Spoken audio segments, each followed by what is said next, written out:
So for those of you that are visitors to our church, I just want to reassure you that the vicar here doesn't preach all the time on controversial passages. This happens to be where we're at in our series on Ephesians. A sick man went to the doctor's office with his wife. The doctor examined the man and ran some tests while his wife waited in the reception area. When the doctor emerged with a concerned look on her face, the wife became anxious.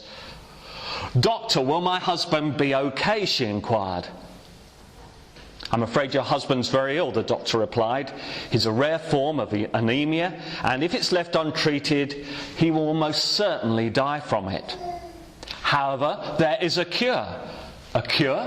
"Yes. With rest and proper nutrition, the disease will go into remission, and your husband should live for many, many years. Here's what I want you to do. Take your husband home and treat him like a king. Fix him 3 cooked meals a day and wait on him hand and foot. Bring him breakfast in bed. Don't let him do anything that you can do for him.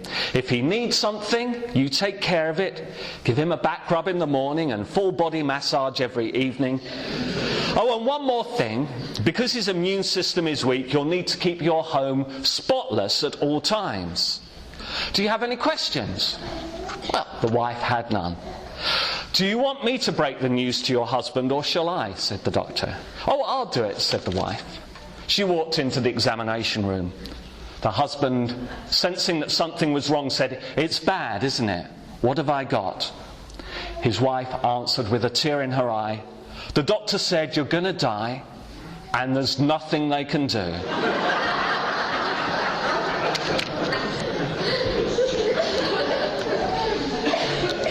Now, many women hearing those words from St. Paul about wives should submit to their husbands in everything would, I'm sure, sympathise with the decision the wife made in that story.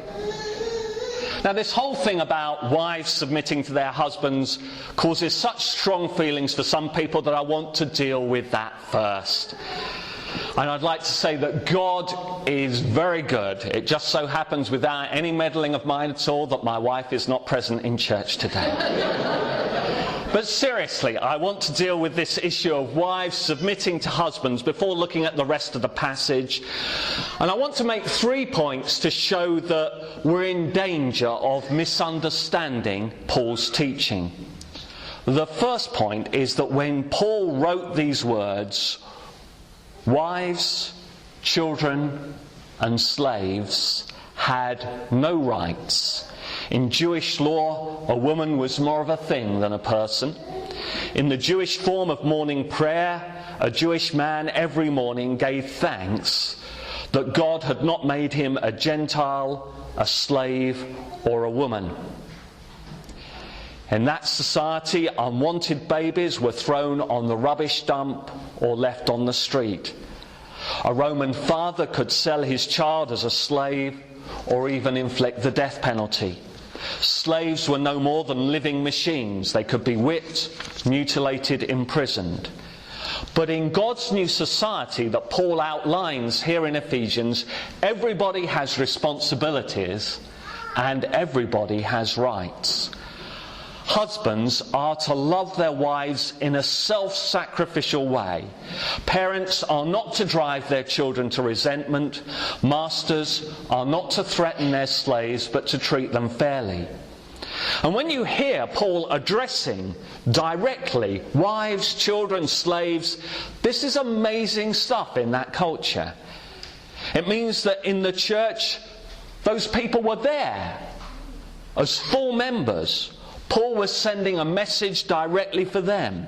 Paul doesn't write, "Parents, tell your children that I said," or "Masters, issue an instruction to your slaves that."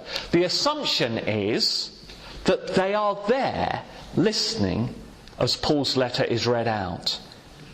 And that's the amazing message that Paul has been teaching throughout this letter. that in the church, God's new society, there is no male or female, slave or free, Jew or Gentile. We are all equal in God's sight, equally important to him. And our passage from Ephesians ends by a strong reminder that there is no favouritism with God. He doesn't think, oh well, he's an important boss, I'll listen to his prayers first, or oh, because that's only a 3-year-old, I needn't bother so much with what they want. There is no favouritism with God. The Pope, a slave, a child, all have equal access. The second point is that when Paul says submit, we tend to hear the word obey. That's partly the old wedding service that's to blame, where it asks the wife to love, cherish and obey her husband. The Bible doesn't say obey. The word obey is used when it comes to children, obey your parents, but not for wives and husbands. But unfortunately, the word submit has some unhelpful images attached to it. I must admit that as a child I enjoyed watching the wrestling on television. My hero was Mick McManus. A nasty piece of work. But in wrestling, one of the ways you could win was to put your opponent in such a lot of pain and in such an inescapable position that he would submit.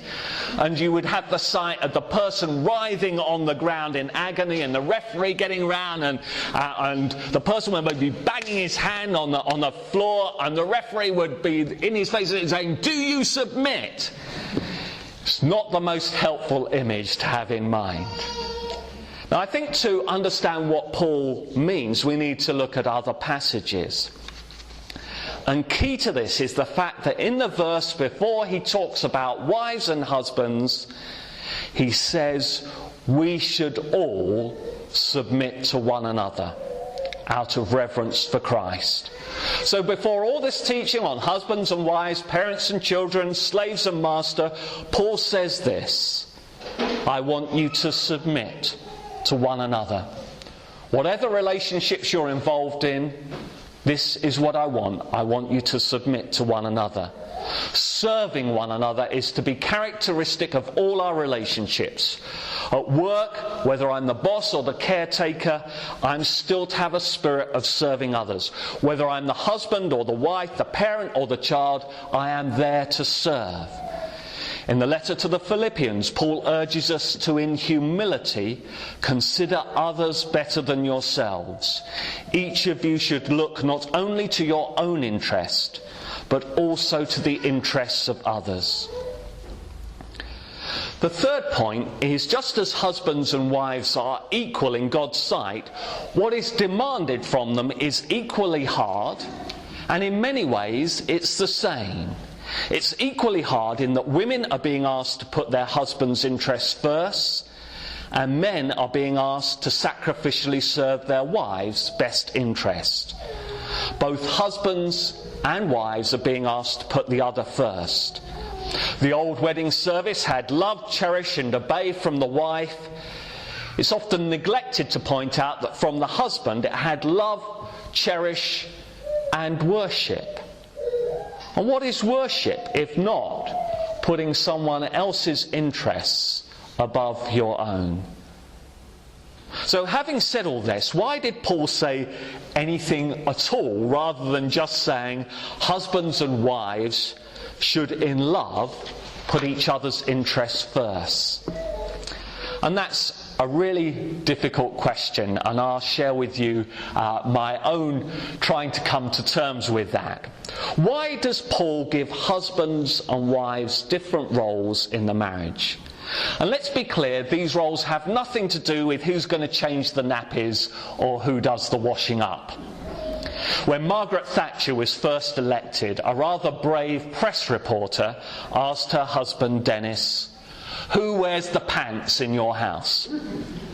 "I do," he answered promptly. Then after a pause he added, "And I wash and iron them myself as well."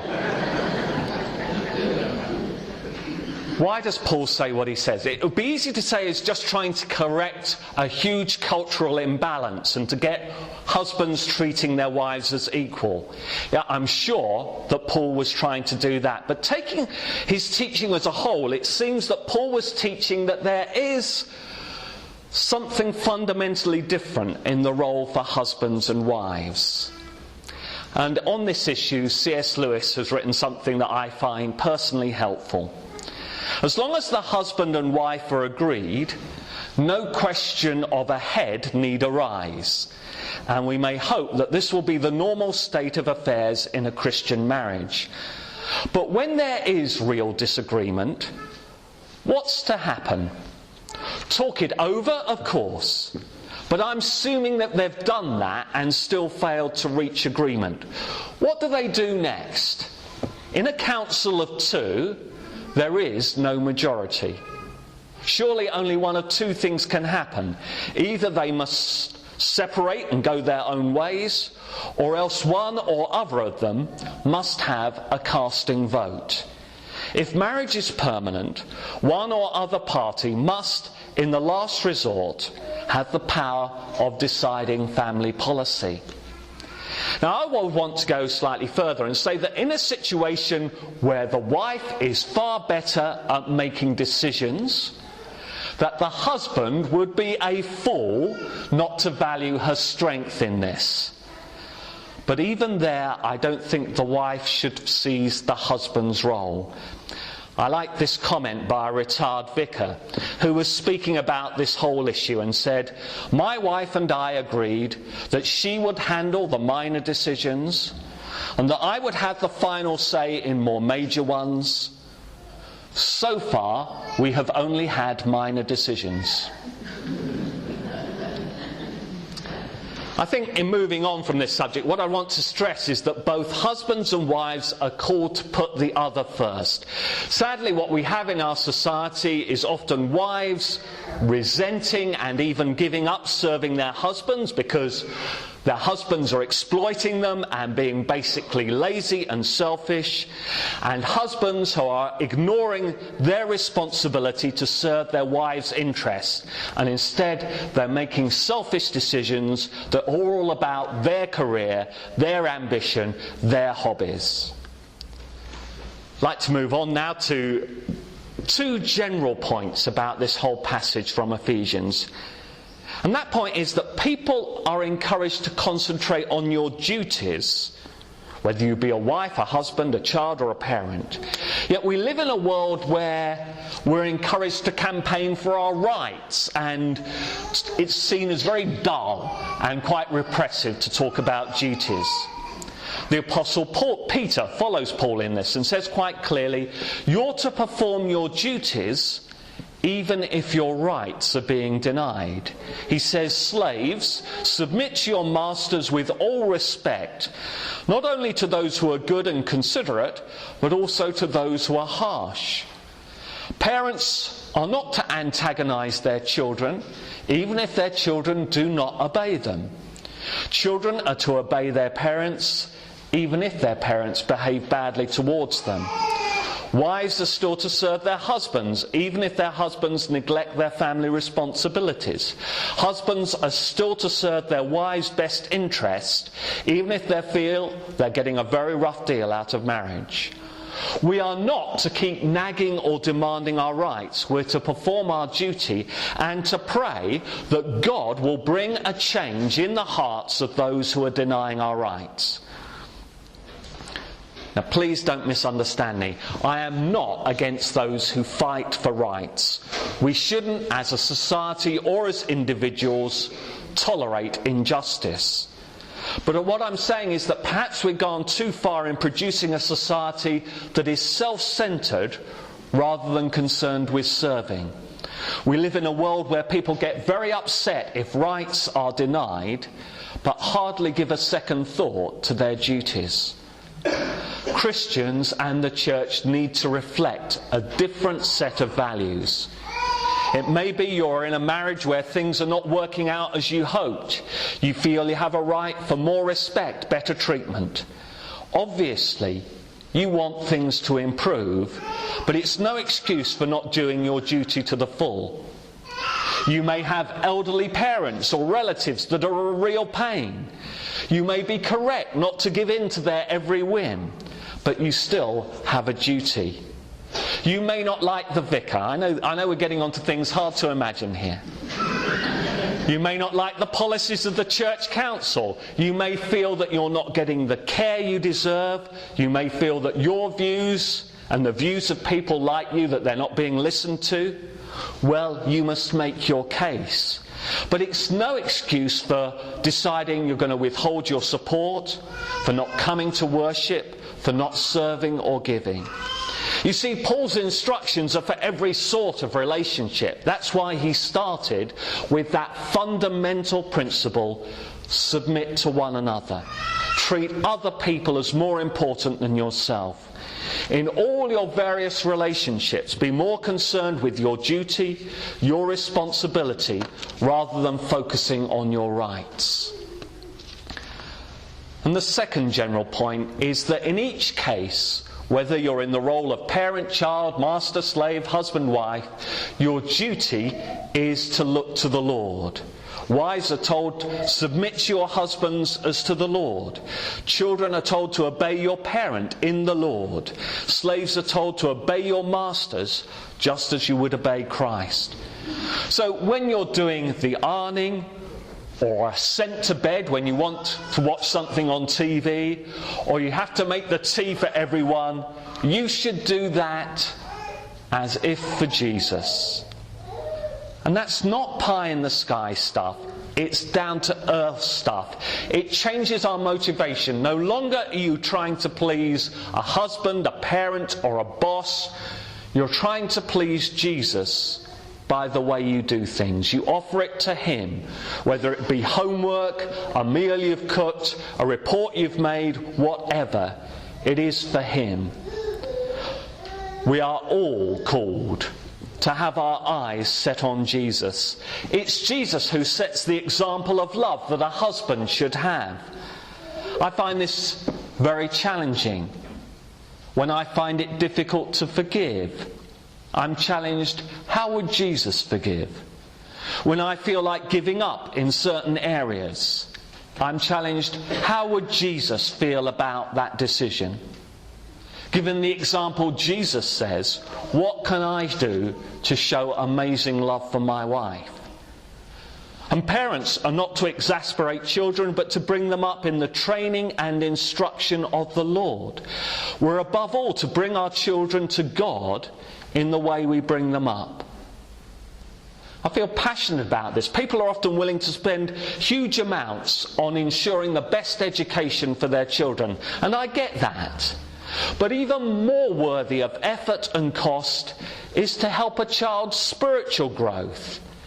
That may mean helping to volunteer in the Sunday club. It may mean forking out for costly Christian holidays. It may mean giving extra to the church for a children and families worker. It does mean making sure as a family that God takes first place. And as for masters or employers, there's almost the threat that God is master of each of us. How we want Him to be our master should affect how we treat others. It's no use expecting God to be very compassionate and understanding and fair to you if you don't treat those under you in the workplace in the same way.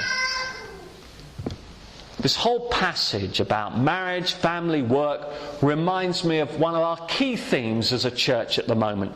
Christianity is not meant to be so focused on church. How we live for God is not primarily about Sunday mornings. It's our everyday lives.